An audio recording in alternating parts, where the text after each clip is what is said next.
Fala pessoal, eu assisti ao documentário da Netflix Cena do Crime, Mistério e Morte no Hotel Cecil. Eu achei um pouco exagerado 4 episódios para tratar do caso da Elisa Lam. Para ser bem honesta, eu achei que já tinha sido dado como encerrado, né? Até mesmo pela internet e tal. Eu já tinha assistido até um documentário uns 2, 3 anos atrás sobre o ocorrido, mas já que a Netflix decidiu investigar por conta, né, fazer um documentário estilo Netflixesco da vida, eu decidi dar uma chance. Eu gostei até uma certa extensão, até porque eles trazem o desfecho e eles trazem uma mensagem bem responsável sobre o que aconteceu com ela. Eu acho que o documentário passa muito tempo investindo na crítica social com relação à desigualdade, com relação ao centro de Los Angeles, com relação a Skid Row ali e tal. Lógico, a crítica é super válida, mas eu acho que já que você vai vender uma história sobre um suposto crime, né, que aconteceu com essa menina nesse hotel, eu acho que eles poderiam ter investido mais na história dela, talvez na história algum histórico da família dela, na vida dela. Eu acho que eles partiram do ponto do mistério que entrou para o senso comum, né, como um dos grandes mistérios lá em Los Angeles, e só, eles deram muita voz para muita galera da teoria da conspiração, sendo que o caso já tinha sido encerrado. A explicação para mim foi bem plausível, eu já sabia, tá? Eu assisti o documentário sabendo qual seria o desfecho, mas eu fiquei surpresa que mais pessoas não soubessem disso. Essa acho que é a grande questão para mim. A partir de agora eu vou falar com algum spoiler. Se vocês tiverem curiosidade e não quiserem saber mais sobre o caso, né? Se vocês ainda não sabem o que aconteceu realmente e quiserem dar uma chance, são 4 episódios de mais ou menos 1 hora. Metade dele realmente vai ser questionamentos com relação ao local, com relação ao social ali, do ambiente, sendo que eu não acho que isso seja realmente relevante para este caso. Eu não estou falando que as condições dele não são relevantes, eu estou falando que para este caso, que é focado na Elisa Lam, ela ficou meio perdida ali na história, essa é real, tá? Agora, vindo aqui para o que realmente aconteceu e que eu acho que é plausível. É uma menina que, infelizmente, tinha ali um transtorno bipolar e que provavelmente durante um episódio de mania, ela teve algum evento psicótico ali, achou que estava sendo perseguida. Para escapar, né, do suposto perseguidor ali, né, que aparentemente era algo que da cabeça dela e tal, ela acabou fugindo pro telhado do hotel, decidiu por alguma razão entrar na caixa d'água. Por fim, a verdade é que a tampa da caixa d'água não estava fechada, né? Saiu um vídeo do policial falando que a tampa da caixa d'água estava fechada com o corpo lá dentro, mas a verdade é que estava aberta.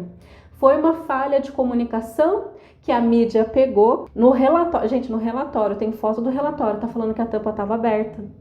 Mas o que o pessoal propaga é aquilo que vai ser mais espetaculoso, né? Ou seja, nossa, que mistério, um corpo encontrado lá dentro e a tampa estava fechada. Logo, quem começa a fazer a investigação a partir de meia informação ou de uma informação errada, vai parar para pensar e falar, nossa, então alguém matou e jogou o corpo lá e depois fechou.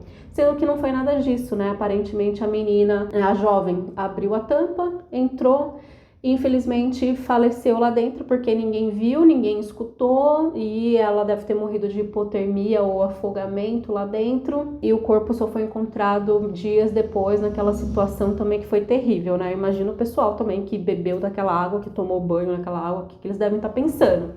É realmente um evento traumático, acho que para todos os envolvidos. 2 anos atrás eu assisti um programa no Discovery ID, Horror at the Cecil Hotel. É um programa mais sensacionalista, estilo Discovery ID, que eu peguei para assistir num domingo de manhã. E em um dos episódios você tem aí esse caso da Elisa Lam, tá? Nesse episódio, eu não sei se foi por conta desse episódio que eu estudei por fora, ou se a informação está contida nesse episódio, faz muito tempo que eu assisti. É trazida a informação de que muita coisa só foi revelada para a família e não foi revelada para o grande público, como uma forma de preservar a imagem da Elisa e uma forma de preservar a família, que já estava sofrendo muito com aquela situação. Na época, demoraram para divulgar a questão do diagnóstico dela, a questão dos remédios, Demoraram também para investigar essa questão do relacionamento dela com as outras colegas de quarto, né? Eu acho que nesse episódio que eu assisti no Discovery D, eles deixaram claro que a Elisa esse Stay on Main, né, que era o albergue chique, né, revitalizado ali do Hotel Cecil, era um albergue, né? Então, em albergue você divide quarto com as pessoas, por isso que o custo fica mais barato e é tipo coisa de hipster, assim, sabe? Jovem que vai. Eu já fiquei em albergue, limpíssimo, não tive problema nenhum e tal, mas você divide quarto com pessoas com quem você nunca viu na sua vida. E aparentemente a Elisa estava tendo um problema de relacionamento com as colegas de quarto, deixando bilhetes, querendo que elas saíssem. Eu acho que esse episódio no Discovery D entra mais a fundo nisso, tá? Eu acho. Pesquisando por fora, eu fui a fundo na questão do diagnóstico, na questão da irmã dela ter falado que quando ela passava por um momento, né, períodos de mania, ela ficava com aquele estilo, com aquele estilo de sentir que está sendo perseguida, né? Com aqueles trejeitos que a gente vê no elevador. Para quem tá vendo de fora, é realmente assim, é um pouco perturbador você ver que tem uma pessoa desesperada fugindo de alguém, né? O que a investigação aponta que na verdade era uma coisa realmente da cabeça dela. Eu acho que o que muito investigador de internet não sabe, não pesquisou, não quis saber, tem essa também, né? Que a partir do momento que o pessoal da teoria da conspiração cisma que foi um negócio X, que a polícia estava envolvida, que foi um grande complô de alguém do hotel com a polícia. Gente, aquele lugar lá era um lugar esquecido, de gente marginalizada. Por que alguém da polícia iria fazer todo um movimento, juntar um monte de gente para tentar acobertar um assassinato que aconteceu num ambiente onde um monte de gente morria, onde um monte de gente cometia suicídio, onde tinha assassino que, né, se hospedava, tal? Eu acho que não cabe. Esse que é o problema das teorias da conspiração e esse que é o problema do pessoal investigador de internet, juiz de internet. Eles pegam uma informação errada transmitida pela mídia que não averigou, por exemplo, né? Mas que também foi por conta da entrevista com o policial errou ali, né? Aquela fração de segundo que ele errou, todo o direcionamento das investigações, o povo da internet foi, né, para um lado. Mas, cara, não faz sentido. Às vezes a explicação mais plausível é aquela mais óbvia, que foi realmente um acidente. E o que esse pessoal esquece, esse pessoal não percebe, é que também eles não são psicólogos nem psiquiatras, né? Bom, eu sou estudante, então eu não vou ficar me aprofundando muito aqui na questão do transtorno bipolar. Mas eu sei, e eu inclusive já vi um episódio de mania de uma pessoa que tem um transtorno bipolar e com manifestações psicóticas. Aqui no DSM, esse chapuletão aqui, ó, o transtorno bipolar, entre transtornos de espectro da esquizofrenia e outros transtornos psicóticos e transtornos depressivos, porque ele acaba englobando várias características, vários sintomas desses dois tipos de transtorno. O transtorno bipolar era popularmente conhecido como maníaco depressivo, ou seja, a pessoa alternava entre momentos depressivos, ou seja, ela ficava de cama, tinha pensamentos negativos o tempo todo, não tinha muita energia para fazer as coisas. Às vezes tinha ideações suicidas e tal, né? A pessoa ficava bem para baixo, né? Com episódios característicos de depressão. E depois ela vinha com episódios de extrema energia, euforia, manias. A pessoa não dorme direito, né? Porque ela fica super energética. Eu tô vendo aqui que tem caso de gente que fica dias sem dormir.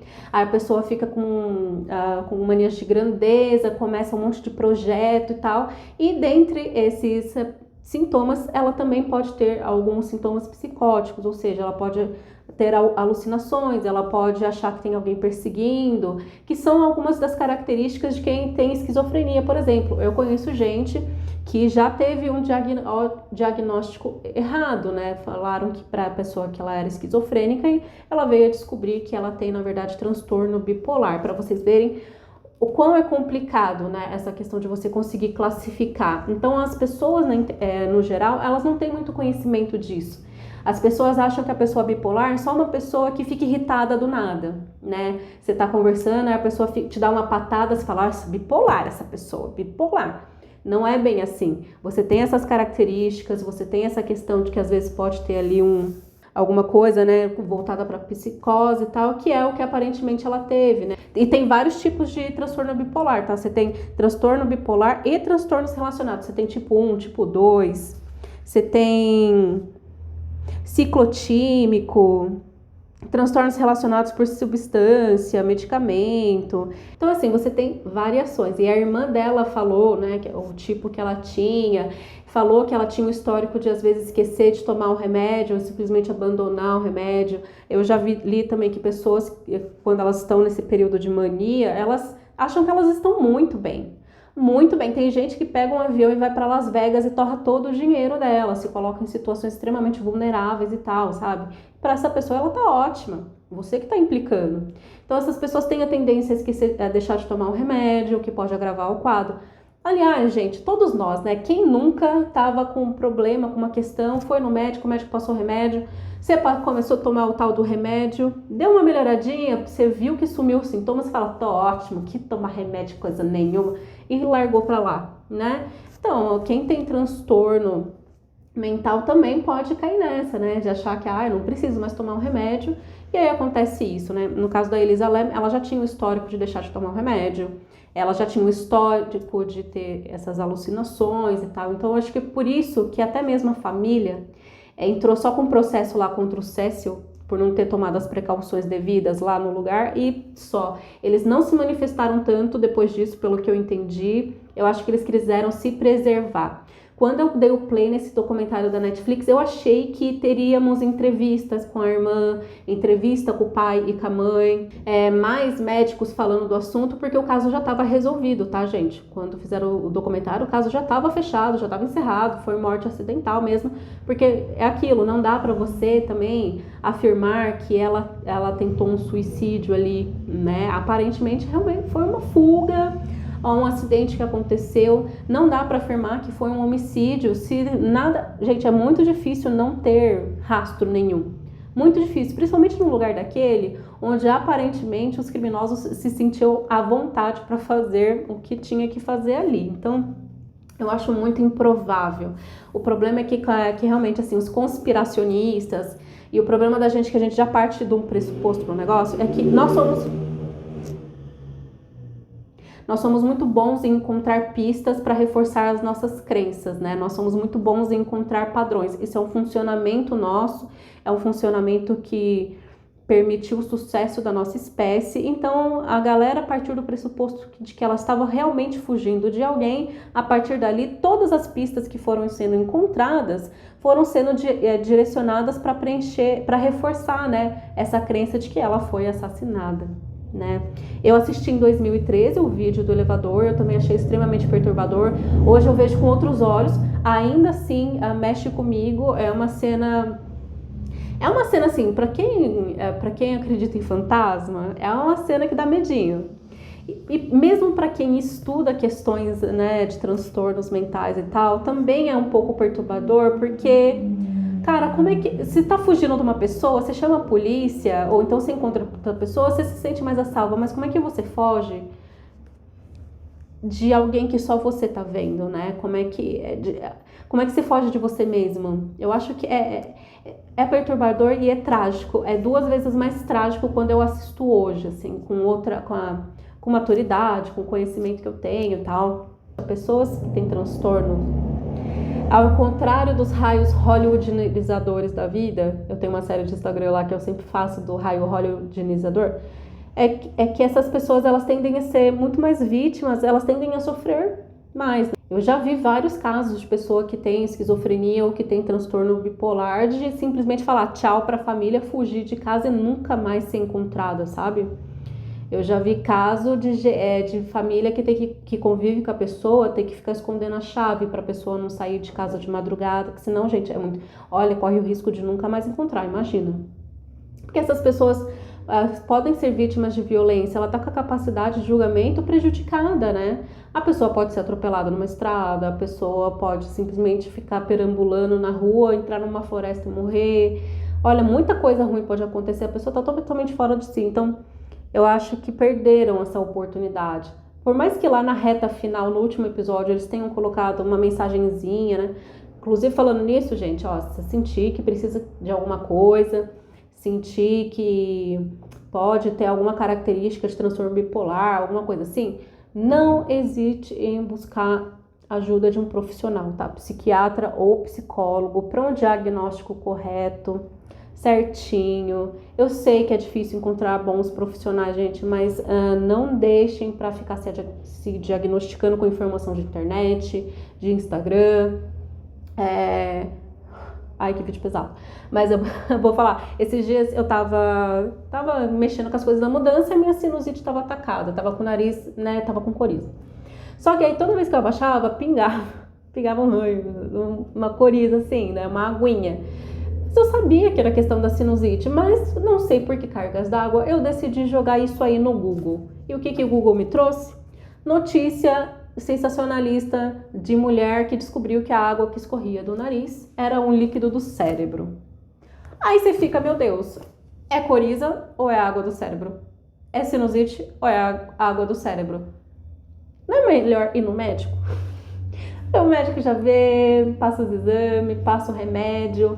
Não tenham medo do remédio. Se o médico está indicando, se o médico estudou para isso, por mais que a gente fale corpo e mente, eu sou uma pessoa que eu sempre tô falando corpo e mente, na verdade é uma coisa só, né? Você é um organismo inteiro, então tomar remédio faz parte, gente. Não tenho medo do remédio, tá bom? Não tenho medo do médico também, não. Mas é isso, gente. O caso da Elisa Lam é um caso, pra mim, que é um caso triste que exemplifica perfeitamente algo que pode acontecer com alguém que tem algum tipo de transtorno, entendeu? E mostra exatamente o que acontece quando detetives de internet ou quando pessoas que não têm conhecimento, que não estão realmente investigando o caso, olhando as provas e tal, decidem se meter justiceiros e tal. Às vezes funciona, né? Que nem aquele cara do Don't Fuck With Cats lá. Às vezes funciona, às vezes funciona. Mas nesse caso específico da Elisa Lam, até hoje tem gente que não acredita, né, no desfecho. Acha que tem alguém envolvido, que eu acho muito improvável.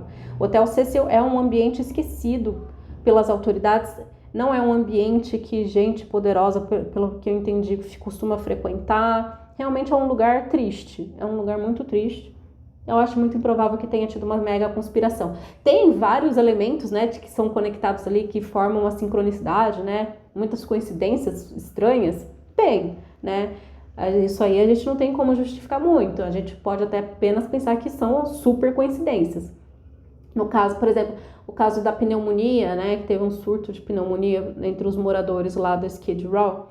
Cara, o nome do exame, né, era Lam Elisa.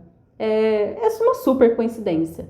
Mas, infelizmente, populações de rua, eles tendem principalmente quando eles moram tudo no mesmo lugar, né, tudo junto e tal, eles tendem a ter esse tipo de doença, né, e acaba propagando, porque eles estão sempre juntos ali, vivendo em condições ruins, vulneráveis. Às vezes vem de um hospital, né, e passa para os outros. Acontece, gente, infelizmente esse tipo de coisa com essas populações acontecem, porque elas estão mais vulneráveis, né, diferente você que a gente está em casa, protegido. Então acaba acontecendo. O nome do exame ser Lam Elisa, bem na época que ela estava lá, é bem curioso, né, bem interessante, mas... Bom, de qualquer forma é isso. Se vocês tiverem mais interesse, tem um site que eu sempre uso para consultar essas questões de transtorno, que eu acho que as informações são apresentadas de forma resumida e fácil para entender. Eles têm, inclusive, um ambiente voltado só para familiares, né, de pessoas que têm esse tipo de transtorno e tal, que é o MSD Manuals. Tem versão em inglês, versão em português, versão para paciente e família e versão para profissionais da saúde. Eu sugiro que vocês olhem a versão da família, né, pacientes e tal, para vocês esclarecerem um pouquinho melhor, né, essa questão dos sintomas, como lidar, que profissional procurar, né, isso é importante também, tá? Digam aí o que vocês acharam sobre o rolê todo, né? Vocês assistiram o vídeo no elevador, o que vocês sentiram, o que vocês acharam e tal. Ah, eu já digo também, aquele pezinho extra que o pessoal fica falando que que é uma segunda pessoa também. Eu acho que aquilo era o calcanhar dela que ela virou, sabe? Eu acho que aquela era a pontinha do calcanhar dela, porque ela tava com uns movimentos meio estranhos, assim. Fico por aqui, beijos.